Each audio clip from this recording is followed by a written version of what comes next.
Hipacondríaca apresenta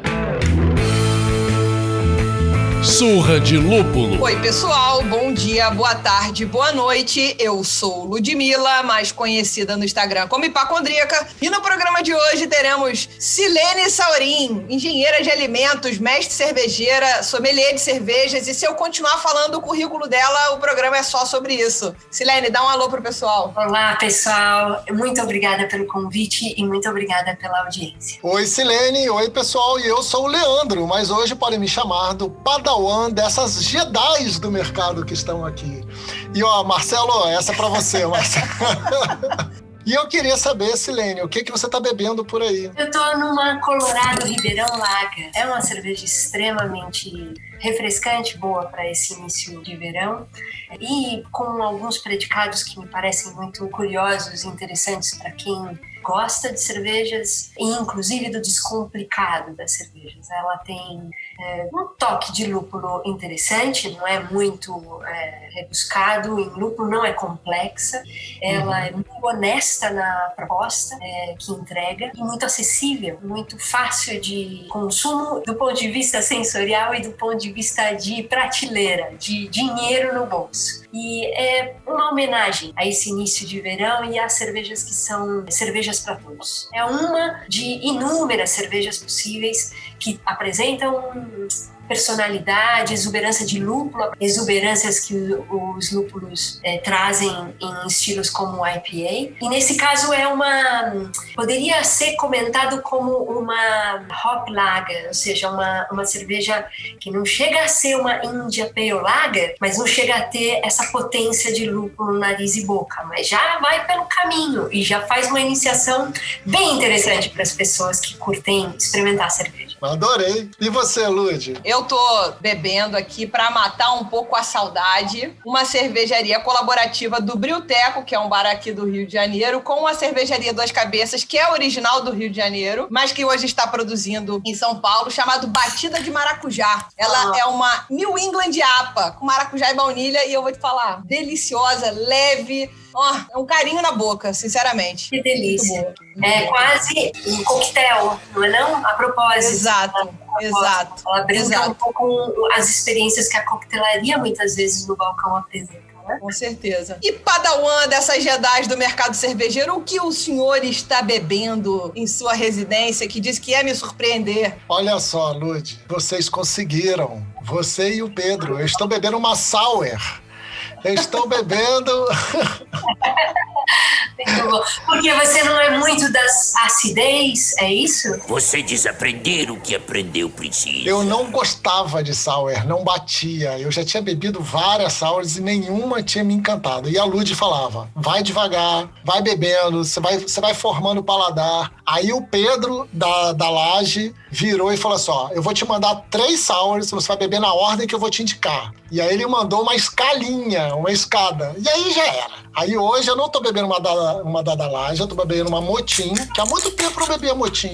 Uma Sours The New Hop. Cara, o que me fez querer essa cerveja é que eu adoro graviola e adoro cupuaçu. E ela é graviola e cupuaçu. Bem equilibrada, não tem um cupuaçu acentuado, não tem uma graviola que tá cortando nada, tá bem equilibrada. E realmente, como a Silene falou, é para comemorar o início do verão, né, gente?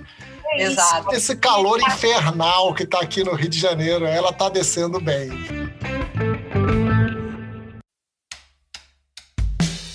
Aqui, pra gente dar aquela pequena introdução, quem ouve o nosso podcast já ouviu falar da Silene em outros papos por aqui. Sim, a gente falou com a Carolina Oda, que falou que foi iniciada, digamos assim, na cerveja pelas mãos da Silene. A gente abriu caixa de pergunta no perfil do Surra de Lúpulo e algumas pessoas pediram que queriam que a gente entrevistasse a Silene por aqui. E como quem manda nesse programa são vocês, estamos aqui com Silene Saurim para contar pra gente um pouco de tudo nesses 28 anos, como ela nos disse no papo prévio, trabalhando com cerveja. Então, vamos nessa. Leandro, eu passo a bola para você arredondar por aí, meu amigo. Então, Silene, pra gente começar, gostaria que você se apresentasse para os nossos ouvintes. contando um pouquinho da sua história essa trajetória de 28 anos. Eu sou uma brasileira de São Paulo, cidade de São Paulo. Morei aqui os primeiros 20 anos da minha vida. E a partir dessa idade, eu comecei a peregrinar já iniciando o meu trabalho em cervejas. Eu comecei em 1992, trabalhando na fábrica de cervejas na cidade de Guarulhos. Ali trabalhei ainda enquanto estudava engenharia. Eu sou formada em engenharia de alimentos. E fiquei 2 anos, um pouquinho mais de 2 anos, como estagiária, até me formar. A minha intenção era fazer o processo de admissão para ser trainee cervejeira, né? Já existia esse programa de formação profissional dentro da companhia. Brahma foi essa primeira companhia na qual eu trabalhei, mas em 1993 para 94, que foi justamente quando eu me formei, ainda existia uma dificuldade enorme em enxergar a possibilidade de mulheres estarem em chão de fábrica, trabalhando nessa área como potencial aprendiz, mestre cervejeira. Eu não fui admitida ali e muito insistentemente busquei outras possibilidades, dei com as portas na cara em algumas outras cervejarias grandes da época, a pensar nos idos de 90, a Brahma, Antártica, Kaiser. Todas elas me deram porta na cara, infelizmente, porque a época era assim, não era uma questão de uma ou outra cervejaria ou uma questão de um ou outro homem, era meio geral isso, infelizmente. Bom, eu fui para Petrópolis, a cervejaria Petrópolis, que faz a marca Itaipava, já bastante conhecida aí do Rio de Janeiro. Ela nasceu em 1994, então ela nascia naquele ano e eu entrei ali como aprendiz, aí sim, mas sem esse programa de trainee. A cervejaria era muito tímida à época e não existia programa nenhum, mas eu queria muito ter essa experiência de fábrica, então me atirei ali fiquei 3 anos e meio e nesse intervalo eu juntei dinheiro e experiência prática mínima que era necessária para conseguir admissão na Espanha, onde estudei mestrado em Ciência e Tecnologia Cervejeira. Fiz essa formação e por isso o primeiro crédito na área de cervejas como mestre cervejeira, isso ainda por idos de 90, 96, 97. Quando eu voltei para o Brasil, eu não tinha vínculo com a Petrópolis e eu voltei procurando emprego novamente em cervejarias e, curiosamente, eu fui readmitida na Brahma. Na Brahma, depois de formada, sem qualquer custo para a companhia, nos pareceu bastante interessante. É um pouco irônico isso da minha parte, mas eu, de qualquer forma, agradeço muito sempre as oportunidades que vivi, inclusive as oportunidades que não tive, porque elas me fizeram correr atrás de um objetivo de outra forma. E tá aí uma coisa que eu aprendi muito nesses 28 anos. Transgredir para transcender. Não existe a menor possibilidade de você conseguir alcançar os seus objetivos, quaisquer que sejam, sem que você se coloque na posição de transgressora mesmo.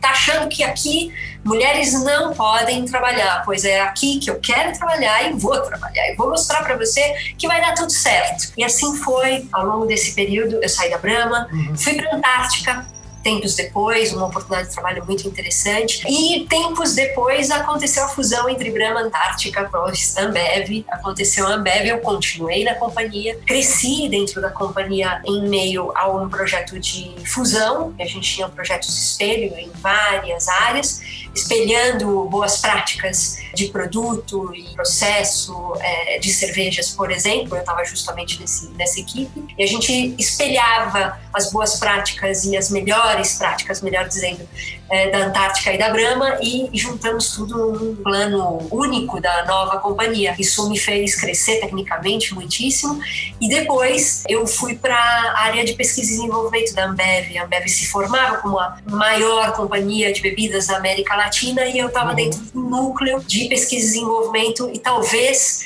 dentro de cervejaria muitos pensam que esse é o ápice que você pode alcançar do ponto de vista técnico. E foi muito interessante e orgulhoso da minha parte ter participado desse momento da fusão e da conquista desse espaço dentro de uma companhia que já era bastante grande, né? E trabalhando na Ambev, eu fui para Flavor Active, a caminho da internacionalização do meu trabalho. Eu comecei a trabalhar na Flavor Active em 2001 e fui assim até 2006, trabalhando para gestão sensorial, conceito de gestão sensorial para cervejarias do mundo, na parte do planeta que corresponde aos idiomas português, espanhol e italiano. E assim eu fiquei 5 anos. Quando eu estava terminando o trabalho na Flavor Active na Inglaterra, era ali que boa parte do tempo eu ficava, eu recebi um treinamento ali completamente fora do ambiente de trabalho original, que fazia parte de uma campanha que nascia na Inglaterra chamada Beautiful Beer, uma campanha que revisitava a cerveja de maneira bastante mais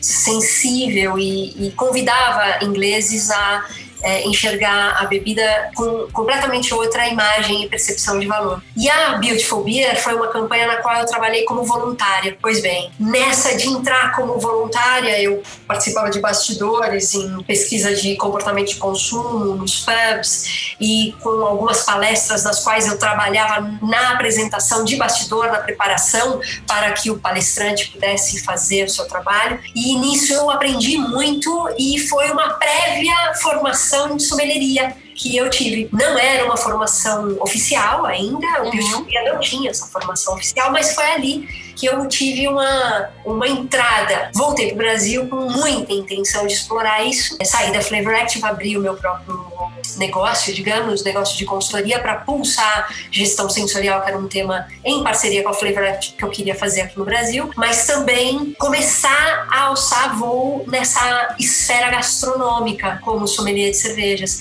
ainda não formada. Tinha já o contato da Döbelns, que é a escola na qual eu me formei tempos depois, fui convidada para estudar ali, já com a intenção de apresentar o projeto de educação aqui no Brasil e mais adiante com o compromisso de assumir o mercado que eu tenho hoje como diretora de educação Döbelns, que é sommelier de cervejas para a América Latina e para a Península Ibérica. Enquanto eu não estudei formalmente a sommelieria, eu trabalhava de forma intuitiva, mas 2 anos depois, já formada na Döbelns, de forma muito mais tecnicamente preparada, eu me formei sommelier de cervejas, voltei para o Brasil me apresentando como sommelier de cervejas e as pessoas falavam, pra que essa frescura? Cerveja não precisa disso, aliás, a gente não quer esse nível de... não é nem sofisticação, as pessoas enxergavam a palavra sofisticação como frescura, como algo snob, não é? Quando na verdade não se tratava disso. Se trataria então de apresentar uma proposta de educação profissional que pudesse fazer com que as pessoas profissionais formados apresentassem melhor as inúmeras diferentes possibilidades de estilos que as cervejas apresentam e, por outro lado, consumidores pudessem ter a oportunidade de mergulhar em experiências sensoriais e gastronômicas tão mais interessantes com a cerveja na taça ou no copo. E algo que as pessoas pouco imaginavam até então, porque a gente tinha 2 ou 3 estilos mais conhecidos no Brasil. E a partir de 2010, já apresentando o projeto Sommelier de Cervejas Döbelns no Brasil, que foi pioneira no Brasil e Döbelns no mundo, é a escola pioneira, não é? Döbelns é uma escola de 125 anos, é uma escola que nasceu em 1895, justo depois das descobertas de Pasteur e Hansen e das descobertas das maravilhas das leveduras e seus metabolismos e as fermentações. E a partir daí a necessidade de educar as pessoas a produzir com mais critério bebidas fermentadas e alimentos fermentados de uma maneira geral. E Döbelns, ao longo desses 115 anos, um pouquinho menos, 110 anos, foi muito marcada por formar cervejeiros, profissionais produtores de cerveja. Em 2004, Döbelns apresentou ao mundo, de forma pioneira, o curso de formação de sommelier de cervejas. Recebeu vários aplausos e vários tomates. Extremas reações, foi bem complicado isso. De 2010 para cá, são 10 anos, um pouquinho mais, não é? Eu assumi Döbelns em 2008, são 12 anos com um trabalho quase e mais exclusivo como sommelier de cervejas. Então eu deixei um pouco a minha atuação profissional como mestre cervejeira para me dedicar a essa esfera gastronômica e a esse projeto de educação. É isso! Uau! Exatamente, eu não consegui resumir muito, eu peço desculpas, mas é isso, 28 anos em 10, 15, 20 minutos. É isso.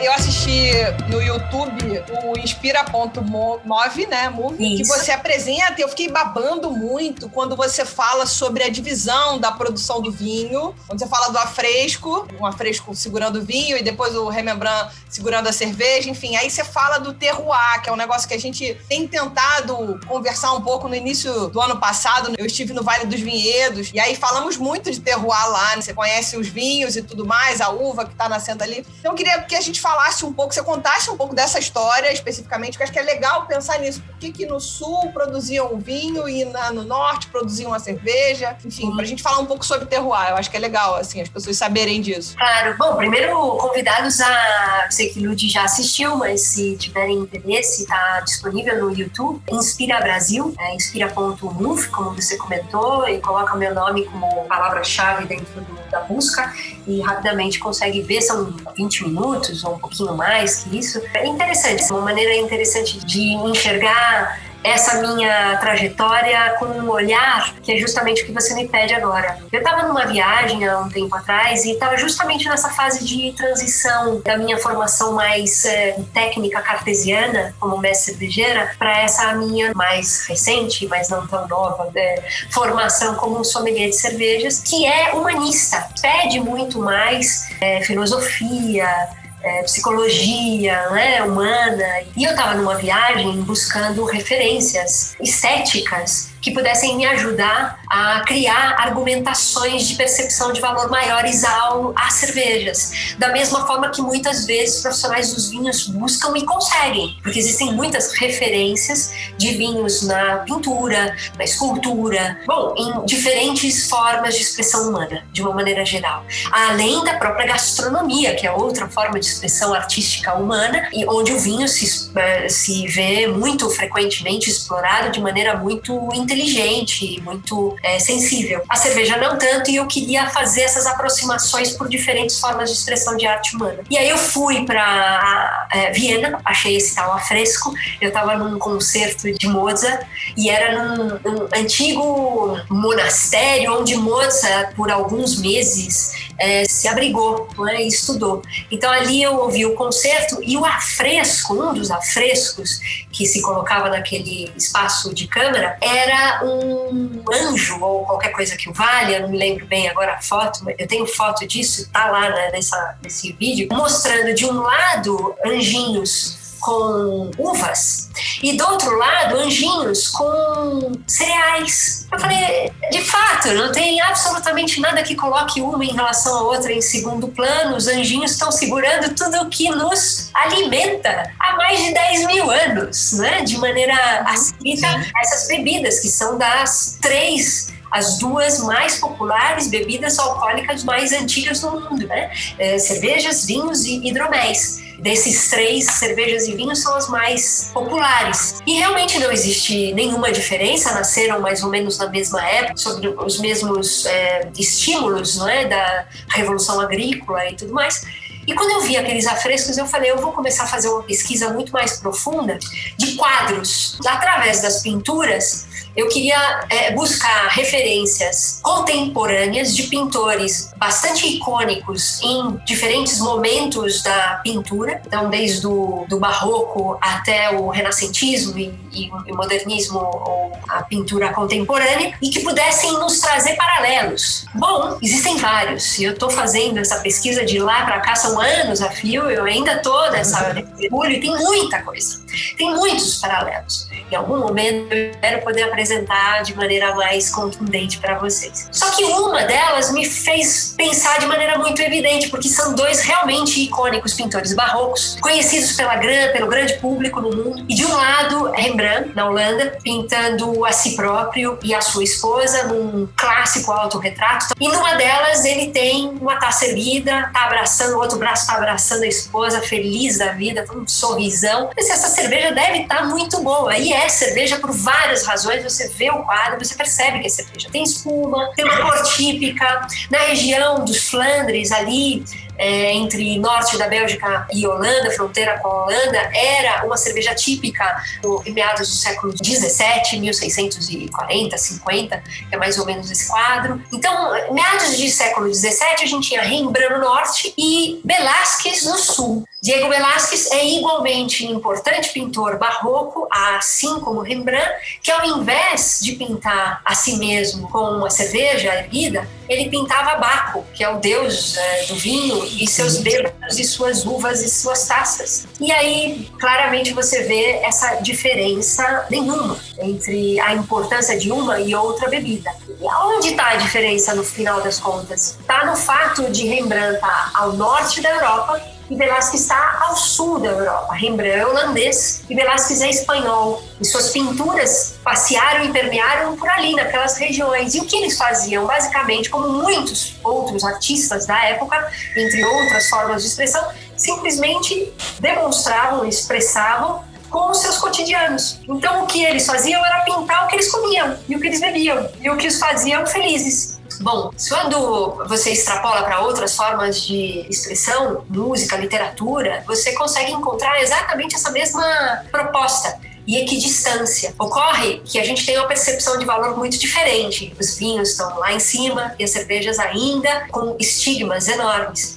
Quando você procura fazer essa apresentação equidistante, você começa a mergulhar numa outra questão. Finalmente, Lud, eu chego no ponto do terroir. Terroir é muito mais do que simplesmente o conceito de terra. O próprio nome vem de uma expressão em francês e muitas pessoas podem equivocadamente fazer uma alusão direta à palavra terra, mas não é. Terroir é bastante mais amplo conceito, onde existe uma influência, uma confluência entre elementos da natureza que vem do estudo de clima, ou seja, todos os parâmetros que influenciam o clima, temperatura, umidade relativa, ventos, luminosidade, tudo que tem a ver com o clima. E essa confluência com o solo e tudo que tem a ver com o parâmetro de caráter de solo, então pH, porosidade, umidade, minerais, não é? Mineralidade, tudo que você imagina que possa estar composto como parâmetros de solo. E, por fim, a espacialidade, aonde aquele pedaço de terra com clima e microclima está. Então, quando eu falo assim, a gente faz uma alusão rápida a 3 pilares importantes para entender o que é o conceito de terroir. É a geologia do solo, o estudo do solo, a climatologia, que é o estudo do clima, e a geografia, que é o estudo do espaço no planeta. E aí sim a gente começa a perceber o quanto é variável essa questão do terroir. E aí, quando a gente pensa nos vinhos, a gente já deve ter ouvido falar que, por exemplo, a gente tem uma uva no norte da Itália, uma uva em particular, que está na costa mediterrânea e está numa montanha. Se está numa montanha de frente para o mar, recebendo a brisa do mar, essa uva se comporta de uma maneira bastante diferente e se revela de maneira bastante diferente que essa mesma varietal do outro lado da montanha contra a maré, né? Com outros ventos e outro microclima e microsolo e com essa pequena variação de espacialidade, ainda que seja mínima. Mas é brutal essa variação ao ponto de fazer essas uvas, ainda que seja a mesma varietal, se revelarem de maneira muito diferente. Isso é terroir. E aí, quando os enólogos propõem vinhos dessas diferentes uvas, de um lado e do outro da montanha, vão ter como resultado vinhos diferentes com uma proposta sensorial que em muito se revela com as características que aquele microclima, microsolo e microespaço propôs. Se a gente pensa em cerveja, a gente pensa exatamente as mesmas influências. Ainda que a gente não saiba tanto sobre essas possíveis influências, a gente pensa em água e tem muita influência de terroir. Como é a água aqui no Brasil? Em geral, a grande esmagadora maioria da água brasileira é mole. What? Não é licença poética, é uma forma técnica de dizer. Água mole é uma água de poucos sais. Ela é extremamente leve e de poucos sais. Quando a gente vai para a Inglaterra, a gente, especialmente na região de Londres e sul da Inglaterra, a gente tem uma região com forte caráter sulfurosa e vulcânica. Essa água é dura, igualmente, não é uma licença poética, é forte alcalinidade. Essas águas, sendo usadas diferentemente para fazer cervejas, trazem diferentes cervejas no quesito mineralidade, no quesito salinidade. Isso faz toda a diferença na hora de fazer e na hora de experimentar. Então a gente fala de terroir em água, a gente fala de terroir em grãos, a gente fala de terroir nos lúpulos, que talvez seja o mais conhecido de todos na sua forma de expressão, não é? Os lúpulos com diferentes varietais, vindo de diferentes regiões do planeta, com diferentes vertentes aromáticas, né? Entre frutadas, cítricas dos Estados Unidos, muito correntemente, ou herbais, cítricas da região do leste europeu, Alemanha e República Tcheca, algo condimentado por ali também, ou herbal terroso da região da Inglaterra, e assim a gente vai por influências de terroir quando a gente fala dessas vertentes aromáticas. E aí, para terminar, o Leandro tá tomando uma cerveja que tem forte influência de terroir brasileiro, porque não existe em nenhum outro lugar do mundo cupuaçu e graviola. São duas frutas bastante típicas de biomas brasileiros, entre o bioma amazônico e o bioma do Cerrado e da Mata Atlântica, pois graviola e cupuaçu estão entre esses biomas. Não existe qualquer coisa parecida em qualquer outro lugar do mundo que não seja o bioma Amazônia, Cerrado, Mata Atlântica e assim os biomas todos brasileiros, Caatinga, Pantanal, Pampa, e a gente de alguma forma tem de pensar o quanto a gente está perdendo por não preservar esses biomas agora mesmo. A gente está perdendo muito mais do que ganhando com plantação de soja e gado. Podem apostar nisso, porque a gente está matando a galinha dos ovos de ouro. Da riqueza natural que temos, somos o abrigador, por assim dizer, o acolhedor do maior aquífero de água doce do mundo. E a gente pode vir a perder isso, a gente pode ter problemas de água. Eu já estou flertando com outras coisas aqui, mas é uma provocação da minha parte, porque uma coisa puxa a outra. A gente tem um terroir riquíssimo sobre vários biomas. E olha o que a gente está fazendo com isso. Isso é vontade política ou falta dela. Depende da gente dar uma nova direção para essa política ambiental que se coloca agora mesmo e que pode botar a perder toda a riqueza do nosso país, inclusive água daqui a frente.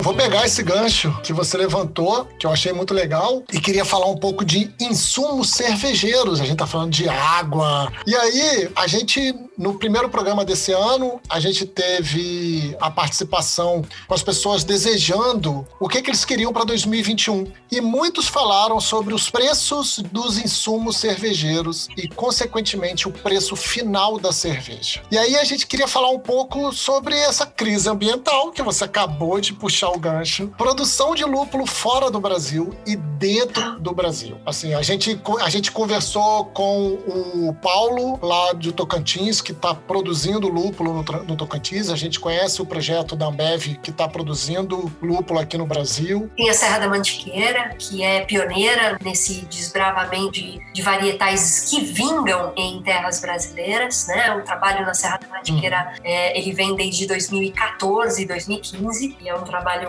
muito, muito interessante, com um embasamento agronômico, científico muito relevante. Da mesma forma que esse trabalho que está sendo tocado na região de Santa Catarina e outras regiões. Pois me entusiasma muito a possibilidade da gente poder trazer viabilidade comercial, agronômica, sensorial e comercial a lúpulos no Brasil. É um caminho muito longo e eu fiz questão de comentar dessa maneira uma viabilidade agronômica, porque tem questões agronômicas muito sérias a serem estudadas para poder viabilizar o lúpulo no Brasil. O lúpulo é uma planta muito delicada, com um cultivar muito sensível a microsolo, microclima e microespaço. Basicamente, precisa de muita luz em época de florescência, que é a época da primavera-verão. Entre primavera floresce e verão colhe. chove, né? E é muito curto, o resto do ano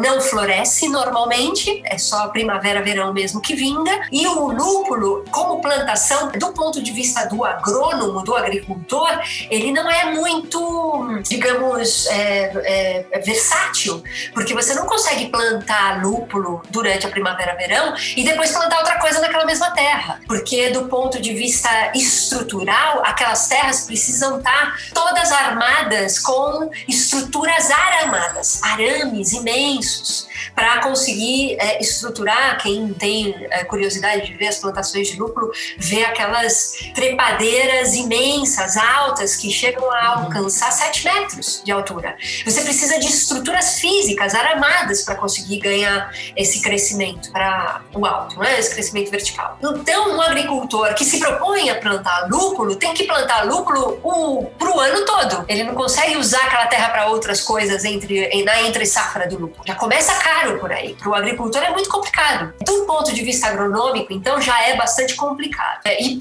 poderia ir mais adiante do ponto de vista, por exemplo, da resistência a pestes e insetos, que é uma coisa complicadíssima. O Brasil é riquíssimo em micro-organismos e insetos, ao ponto de a gente estudar a Amazônia e muitos cientistas dizerem com categoria, dizer o seguinte: existem mais olhos que folhas na Amazônia, por exemplo. Então, imaginar que existem muitos olhinhos na forma de insetos, e esses insetos podem acabar com um cultivar delicado como o lúpulo. Então, realmente, do ponto de vista agronômico, é bastante complicado. Vencendo essa parcela da dificuldade, tem a dificuldade sensorial, que é você alcançar varietais que tenham qualidade de amargor, potência e intensidade de amargor e elegância aromática que justifique você ir adiante nessas plantações. E você conseguir alcançar essa qualidade sensorial de amargor e aroma de lúpulos é algo que demora pelo menos 5 a 8 anos, normalmente, dito por agrônomos e especialistas em lúpulo. Então, é um investimento de quase uma década. Tem que ter dinheiro para investir nesse negócio, igualmente do ponto de vista sensorial. Finalmente, do ponto de vista comercial, porque no final das contas, se você junta os dois primeiros e consegue dar um bem bolado ali, você consegue ter safras interessantes, produtivas e sensorialmente atraentes, e aí vende. Enquanto você não conseguir ordenar a questão agronômica e sensorial, você não vinga comercialmente. Bom, então é difícil ter lúpulo no Brasil. Existem alguns agrônomos estudando o lúpulo no Brasil com muito otimismo, dizendo que nos próximos anos, uma década, a gente pode ter muitos bons resultados. De fato, fico muito entusiasmada com isso. Ocorre que eu volto a falar dessa questão da política ambiental e com o que a gente está agora mesmo vivendo entre Amazônia e Pantanal, recentemente com estiagens enormes, períodos de muita seca e incêndios. Nesse caso, incêndios que muito categoricamente são atribuídos a incêndios criminosos e não naturais. E a gente sabe que,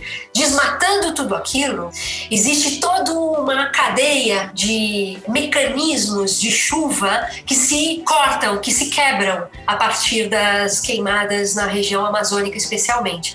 Se vocês nunca ouviram falar em rios voadores, eu recomendaria que vocês buscassem no YouTube e buscassem estudar um pouquinho o que são. Isso nos traz vida para o centro-sul, centro-oeste, centro-sul do Brasil e da América do Sul. Nos traz vida na forma de água, através das chuvas que vêm carregadas de nuvens de lá para cá. Na medida em que a gente desmata ali, a gente perde potência desses rios voadores. Se a gente perde potência, vai perdendo potência de alcançar águas para essa região do centro-sul. Ora, meus caros, o centro-sul da América do Sul concentra aquele aquífero que eu comentei antes, o maior aquífero subterrâneo do mundo, que é o aquífero Guarani, que fica na região de Ribeirão Preto, a propósito da cerveja que eu estou tomando, e outras regiões do estado de São Paulo e adjacentes, abriga a maior quantidade de água doce que a gente tem no planeta. E aqui, regionalmente, essa região centro-sul é 70% do PIB da América do Sul. A gente só é rico, assim, em riquezas de agricultura, indústria, serviços, porque a gente é rico em água. Se a gente está matando ali em cima na Amazônia e outros biomas, a gente pode, no curto prazo, matar a nossa riqueza aqui. Então, essa história de terroir é lindo. E as possibilidades de ter lúpulo, inclusive no Brasil, é lindo. Mas sem água, nada há. Uhum. Sem água, não existe cevada, não existe lúpulo, nem muito menos cerveja. Então, é bom que a gente pense nesse primor.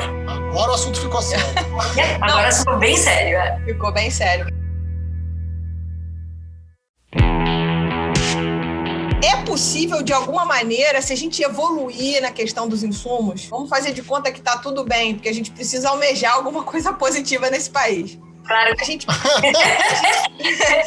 É possível que a gente pense numa escola brasileira de cerveja? A gente está alguma coisa perto disso ou nada a ver? Primeiro dizer que existe, obviamente, a possibilidade de um dia termos esse reconhecimento como escola cervejeira, né? Novo Mundo, dentre outros países que estão trilhando o mesmo caminho, a exemplo da Itália, do Japão, da Austrália, da Nova Zelândia. O Brasil também tem muita capacidade de se transformar numa grande potência cervejeira com vertente criativa, a ponto de ter o reconhecimento de escola cervejeira. Ocorre que é bom que a gente pense em alguns dos pilares importantes para o conceito de escola cervejeira, que é o seguinte: primeiro grande ponto para você ter atendido o conceito de escola cervejeira é terroir. E Brasil tem, e a gente já conversou sobre isso, o Brasil tem uma riqueza imensa em terroir através dos seus minimamente ditos 6 macrobiomas, né? Sem ir pelas nuances de cada um desses biomas que trazem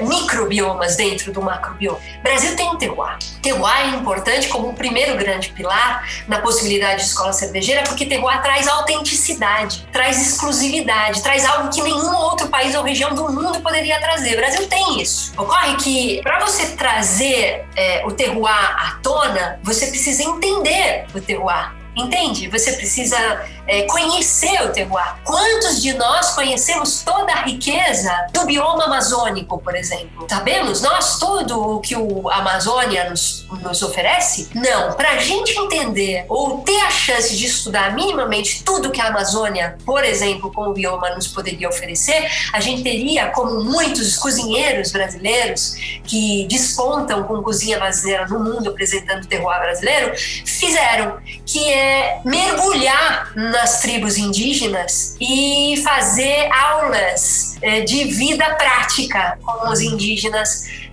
coletando e caçando e buscando essas influências de terroir no prato e na taça. Terroir é absolutamente importante, mas se você não tem domínio técnico e antes mesmo do domínio técnico, a intervenção humana no nível da criatividade e do empirismo também, não é? Do impulso, do instinto, da curiosidade, a gente não bota para frente a riqueza do terroir. Então a gente precisa, nesse momento, da intervenção humana, e esse é o outro pilar importante, que é o ser humano na sua intervenção na potência máxima de curiosidade, criatividade e empirismo, de testar, provar se funciona ou não.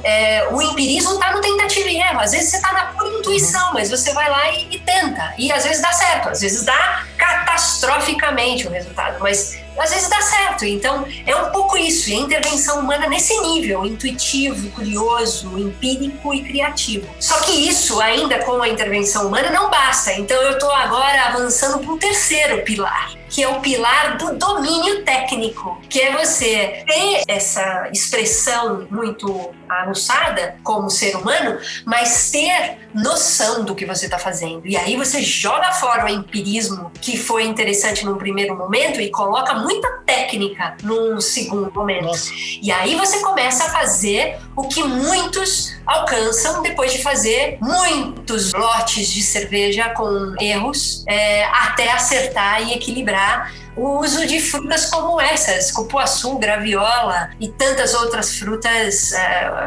umbu, cajá e tantas outras frutas típicas do norte e do nordeste brasileiro, por exemplo. Se você pensa sem pouca técnica, você faz muita bobagem. A exemplo de ter cervejeiros caseiros, na ânsia de fazer suas India Pale Ales, meter lúpulo na receita sem muito critério do momento em que se coloca lúpulo na fervura, na coagulação de mosto, ou até mesmo na possibilidade de um dry hop, não é?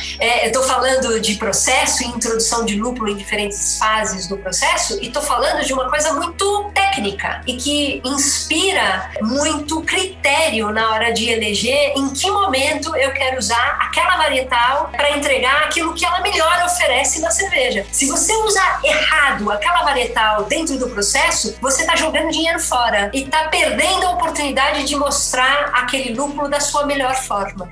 Então, domínio técnico é um terceiro ponto importante. Digamos que, tendo avançado nisso, nesses 3 primeiros pontos, eu falaria do domínio do terroir, Brasil tem. Recapitulando rápido. Criatividade brasileiro tem, né? Inclusive muita, até demais, para coisa que não deveria, não é? E domínio técnico, tá conquistando, pouco a pouco. Tem aí 2 décadas, não é? Desde que começou a fazer cerveja de diferentes estilos, algumas cervejarias mais longevas que outras estão alcançando um tecnicismo cada vez maior. Ótimo. Só que esse domínio técnico, ele não é só na feitura. E esse é um outro ponto de desdobramento de domínio técnico que eu gostaria de pulsar, que é o domínio de comunicação. Pensem comigo, quantas cervejas bem feitas, tecnicamente bem apresentadas, são propostas por cervejarias brasileiras, cuja comunicação tem enormes falhas, né? Falhas na percepção de valor, no seu enquadramento e limitação de público, né? Muitas cervejarias ainda trabalham com muita frequência para homens brancos, héteros e blá, e tudo isso que todo mundo, de repente, eu tô aqui falando e fala, putz, essa chatice de novo. Pois é chato pra caceta. Essa repetição de público. É preciso criar pluralidade nas comunicações também, para você alcançar mais pessoas e abrigar essa pluralidade que é a própria sociedade brasileira. Então a gente precisa alcançar um domínio técnico de comunicação que também é parte desse processo de criação de cultura de cervejas e cultura gastronômica de cervejas no Brasil, que é finalmente o último pilar. É você ter consumidores, a massa humana crítica de consumo, entendendo todo esse processo e os pilares anteriores, né, no Brasil, e reconhecendo e chancelando isso. Quem sabe até antes que a chancela que viria internacionalmente, ainda que isso normalmente acontece em caminho reverso. Primeiro os gringos reconhecem para depois a gente mesmo reconhecer o valor. A questão é que para a gente conseguir finalmente reconhecimento de escola cervejeira, a gente precisa ter todos esses pilares atendidos. Isso leva tempo. E esse reconhecimento internacional, inclusive, também leva tempo. Não é? Essa cultura gastronômica leva certo tempo.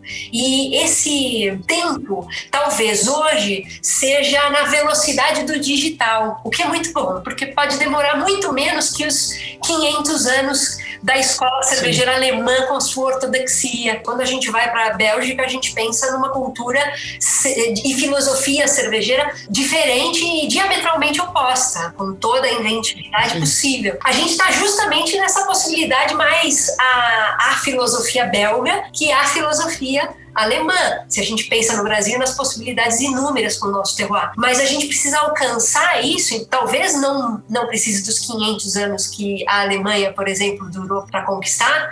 A gente tem que ter essa paciência, que não é muito própria do ser humano, especialmente nos dias de hoje. Todo mundo quer tudo para ontem, mas esse processo ele acontece no tempo. Quem sabe até pensando na cerveja de maneira mais holística, como há 10 mil anos atrás, uma bebida fermentada a partir de grãos, que não necessariamente é cevada. E pode ser um grão mais comum das Américas. E cevada não é um grão comum das Américas.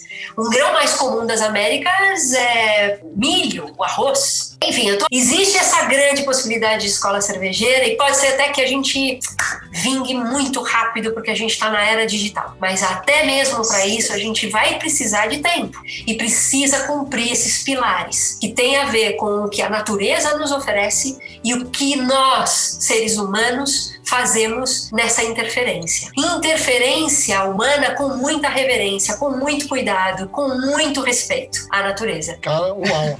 De tudo isso que eu disse, talvez uma frase resume muito, e é uma frase que eu gosto, de Claude Lévi-Strauss. E quando ele divaga e filosofa sobre a gastronomia, em algum momento eu choro quando eu li pela primeira vez essa frase, e ela me emociona até hoje, que é o seguinte: a cozinha converte a natureza em cultura. Pensemos a cozinha, essa cozinha que a gente tem em casa para transformar alimentos e fazer com que a gente se alimente, comer e beber, mas a cozinha, essa estrutura que tem a parte quente e a parte fria, né? A parte do grão e forno, a parte da geladeira, e que nos dá essa estrutura. Pensem comigo, cervejaria é isso, é uma grande cozinha que tem a parte quente, tem a parte fria. A cozinha converte natureza em cultura. A gente tem a natureza em mãos, a natureza particularmente brasileira em mãos. A gente está tendo a oportunidade de explorá-la de maneira inteligente ou não. E a partir dessa natureza, a intervenção humana faz com que tudo se transforme em expressão e cultura, né? Expressão cultural. A gastronomia é uma expressão de cultura, a pintura é uma expressão de cultura, a música, a literatura e todo mais. Então, faço aqui um apanhado com essa frase, tudo que a gente conversou até agora, fazendo essas costuras e toda a nossa necessidade de lucidez para a gente reverter essa cena e conseguir continuar essa história de maneira otimista e achar que a gente de fato pode ter uma escola cervejeira brasileira no futuro. E no futuro próximo, quem sabe, mas a gente vai precisar fazer algumas boas lições de casa.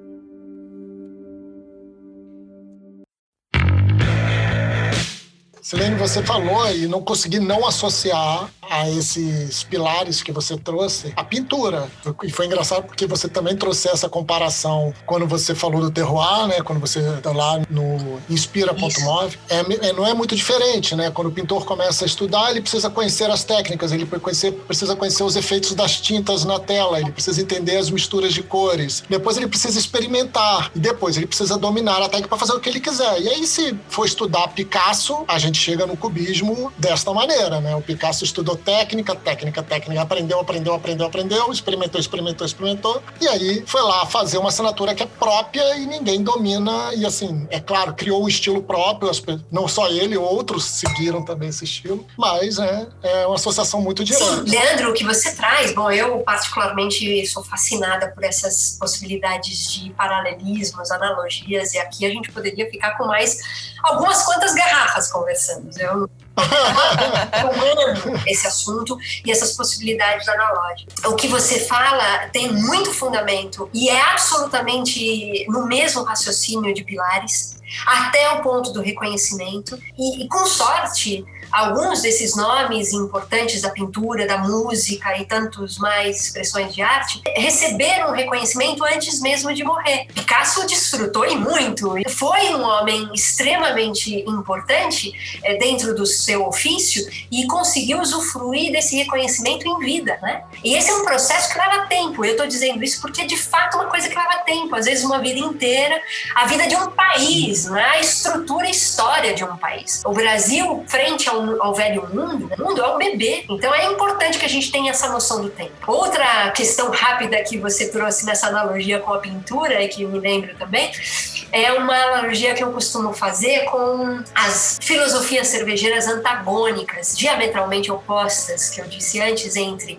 a ideia da ortodoxia da escola cervejeira alemã, né, e a ideia da extrema inventividade da escola cervejeira belga. Quando a gente pensa em pintura e pensa no período renascentista, a gente estuda alguns pintores da época e é muito conhecido as brigas que existiam entre os pintores de Florença e os pintores de Flandres, da região do norte da Europa, em que, na Itália, especialmente na região de Florença, se dominava muito as técnicas de perspectiva, mas não muito de cores. Ao contrário do norte da Europa, na região de Flandres, em que se dominava muito as técnicas de cores. Uns brigavam com outros entre esses opostos, dizendo que faziam pinturas melhores, quando na verdade nenhum dos dois seriam perfeitos se não de fato trocassem essas técnicas entre si. Da mesma maneira, a cultura das cervejas. Se a gente não pensa o quanto é importante esse antagonismo entre Bélgica e Alemanha para fazer contraponto e entender que ambos são extremamente interessantes nessa oposição e que não tem um melhor que o outro, são diferentes e que essa diferença instiga um ao outro e sempre instigou ao longo dos últimos 5 séculos no mínimo, para que cada um deles pulsasse cada vez mais dentro da sua filosofia para alcançar melhores cervejas, e ao ponto da gente ter cervejas espetaculares em cada uma dessas escolas. Então, esses antagonismos, eles são importantes, né? É como brigas de ego, que no final das contas são saudáveis brigas de ego para a gente alcançar a perfeição ou algo perto dela.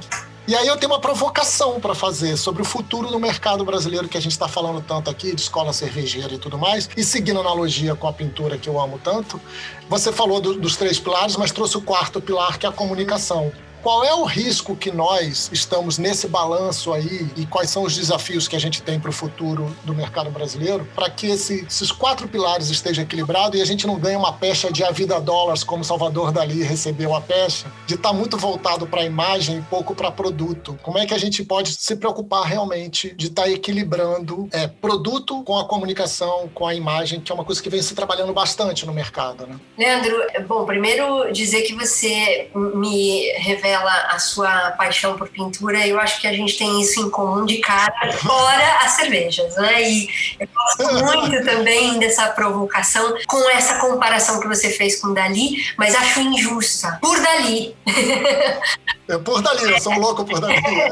Porque Salvador Dalí, ele foi incompreendido na sua genialidade porque ele era filosoficamente muito provocativo, né? Bom, a técnica dele era apuradíssima e até certo ponto na sua provocação com Dalí, eu agora repenso um pouco, eu acho que pode até ser, mas é o seguinte, eu acho que os perigos que a gente vive dentro desses pilares, especialmente comunicação, pensando que são feitos de pessoas para pessoas, não é? Entendo que são domínios técnicos, obviamente alcançando determinado produto a um determinado grupo de espectadores, digamos, consumidores. Difícil você conseguir ter 180, 360 graus de um público, não é? De um potencial consumidor de cerveja, por exemplo, a menos que você seja uma cerveja popular, aí você consegue ocupar quase todo mundo, e é por isso que ela é tão popular, não é? Com as suas propostas sensoriais, mas o fato é que na medida que você desenha uma receita e propõe para um determinado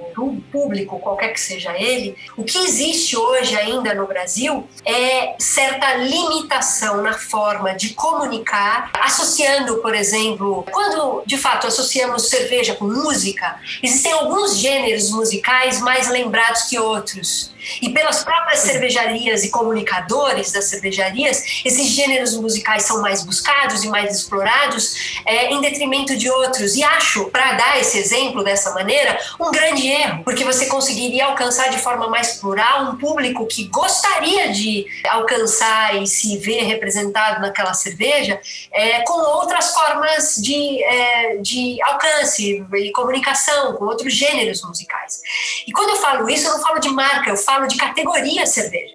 Então, a cerveja está muito associada ao samba, a cerveja está muito associada ao rock, e olha, quando eu falo esses 2 gêneros musicais de cara, eu falo do samba no âmbito mais popularesco das cervejas, e eu falo do rock no âmbito mais, digamos, elitista das cervejas. Concordam comigo ou estou falando uma bobagem? Sim, não, acho que é isso aí. A gente até brinca com isso, que o bar da cerveja artesanal toca rock. É muito difícil você entrar e ouvir um samba. E no samba é muito difícil você ir lá e encontrar uma cerveja artesanal sendo vendida, né? Eu acho que a Ambev tem feito esse trabalho com a Colorado. E um grande erro, no final das contas, eu estou dando exemplo, a gente está aqui passeando pelo exemplo da música, mas quando a gente fala da música, evidentemente a gente reproduz isso para grupo de pessoas que tem o hábito de beber certas bebidas, alcoólicas ou não, inclusive cervejas, ouvindo determinadas músicas. Se você se limita a um determinado gênero musical, um ou outro, você limita o público também, né? E o que a gente tem muito recorrente em discussões, especialmente nesse ano em que está todo mundo mais recluso e, portanto, muito mais reflexivo sobre vários pontos, o que a gente tem também é a questão da proposta de diversidade e inclusão. Quando a gente pensa em música e abrigando mais pessoas por consequência, eu falo de um perigo, e aí respondendo a sua pergunta, que é basicamente a fragilidade ética que a gente ainda vive nesse país. A fragilidade ética no sentido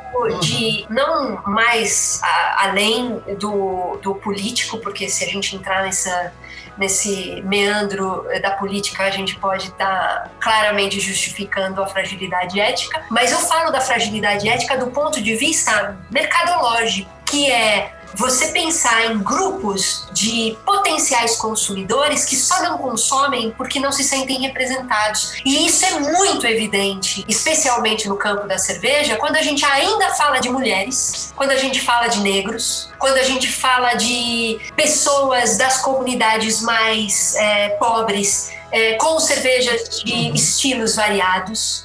E a galera da comunidade não vai deixar de tomar um IPA só porque não tem dinheiro. Porque essa galera, ela pode até não ter tanto dinheiro quanto a galera que está no centro urbano. Mas essa galera da comunidade, ela tem um potencial enorme de consumo, adora experimentação assim como nós, e vocês, e todos nós.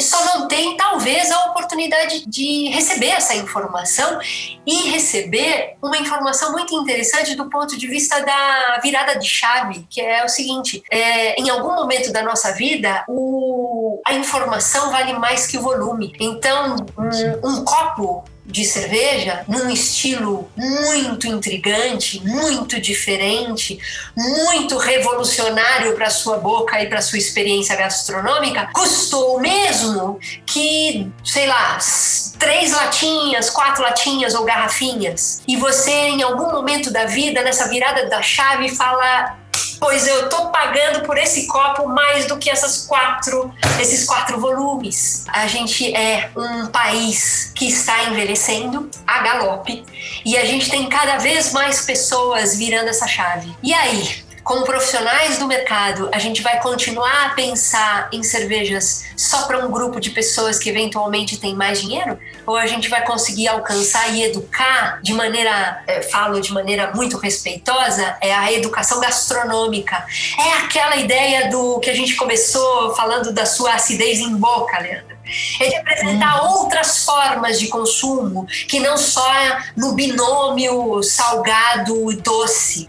É apresentar acidez e amargor e brincar com outras referências sensoriais e fazer a pessoa vibrar no outro patamar e falar: pronto, agora eu penso a cerveja ou outras bebidas alcoólicas. Na minha particular visão, eu imagino até muito interessante, pensando no nosso ofício, o quanto a gente pode trazer de benefício na medida em que a gente educa o consumo inteligente de bebida alcoólica, quando a gente faz essa virada de chave informação-volume. O quanto a gente pode vir a ganhar em saúde pública e segurança pública, entende? Então, isso, para mim, é a virada perigosa que a gente deve pensar em fazer, para a gente não cair no abismo. É essa fragilidade ética pensada do ponto de vista mais humanista, mais ambiental, por parte de cervejeiros, produtores de cervejas, comunicadores de cervejas, profissionais de uma maneira geral de cervejas. Não é só fazer um bom líquido. Pensar o entorno é fundamental. Pensar o entorno não é só pensar o ser humano, é pensar o planeta com todos os seres vivos e todos os elementos de insumos diretos ou indiretos que a gente tem para viabilizar esse projeto de vida humana no planeta e conseguir fazer isso de forma inteligente, de forma a explorar o que há de melhor. Caso contrário, a gente vai ficar dando volta em volta da lâmpada até se queimar. Não, Zeca, não olha pra luz! Não dá pra evitar. é tão bonita. A gente fica dando voltas e não sai do lugar porque a gente fica nessa fragilidade e ignorância ética e de comportamento. Esse é o ponto que eu acho que a gente precisa trabalhar muito forte mesmo para conseguir dar a volta. Super aula para todos nós, com certeza, né? Trouxe reflexões importantíssimas que a gente quer fazer com que o nosso ouvinte pense, reflita, crie as suas próprias opiniões, busque mais informações, não tome isso como 100% verdade, porque é importante questionar, é importante trazer outros olhares, não somos donos da verdade e queremos que eles tragam aqui outras perspectivas para que a gente possa analisar e falar, talvez sim, mas a gente também está plantando uma sementinha do talvez sim na cabeça deles, né? Ou talvez não, enfim. Sem dúvida. E a gente queria aproveitar esse papo maravilhoso, riquíssimo, você foi gentilíssima com a gente. Certamente haverão outros convites para que a gente fale de diversos temas, porque ficou claro que Silene é um mar sem fim, é um aquífero de assuntos a serem explorados pelo Surra de Lúpulo. Então, muito obrigada, Silene, pelo seu tempo, pelos seus ensinamentos. A gente ficou muito feliz com o papo. Eu agradeço profundamente essa oportunidade. Peço desculpas ter me alongado muito em cada tema. Eu sou assim. Em espanhol, existe uma expressão que fala irse por las ramas. Irse por las ramas são as ramificações, os galhos das árvores. Assim, você me dá uma pergunta, me dá um questionamento, eu dou umas voltas, eu volto no tema, mas eu dou umas voltas, eu filosofo um monte. Não, foi maravilhoso. Muito obrigado, Silene, adorei. E espero que a gente se reencontre, né? Espero que a gente faça outros programas.